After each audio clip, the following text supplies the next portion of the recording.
Welcome to our channel. Today we how to activate my Wells Fargo debit card, fast fix step by step clearly. To activate your Wells Fargo debit card, start by locating the debit card that you received in the mail. Ensure that you have the card in front of you, as you will need the information on it. Next, find your phone and call the Wells Fargo customer service number printed on the back of your card. When prompted, input the last 4 digits of your social security number. Follow the automated instructions to proceed to card activation. If preferred, you can also activate your card online. Open a web browser and visit the Wells Fargo official website. Log into your Wells Fargo online banking account using your username and password.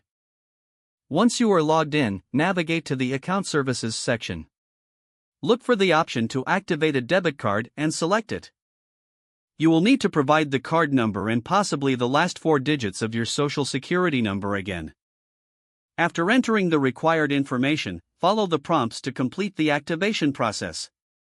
If you encounter any issues, consider using the Wells Fargo mobile app. Launch the app on your device and log in with your credentials. Within the app, locate and select the debit card activation option. Enter your card details as prompted and follow through the necessary steps to activate. If you prefer, you can also visit a nearby Wells Fargo branch for assistance with activation. Bring your identification and debit card for quick service. A representative will help you activate your card on the spot. Once activated, your card will be ready for immediate use. Remember to sign the back of your card once it is activated for added security. You are now ready to use your Wells Fargo debit card for purchases and withdrawals. If the page does not load, refresh the browser or try again in a private or incognito window. Make sure you are using the correct email address, then retype it carefully to avoid small typos.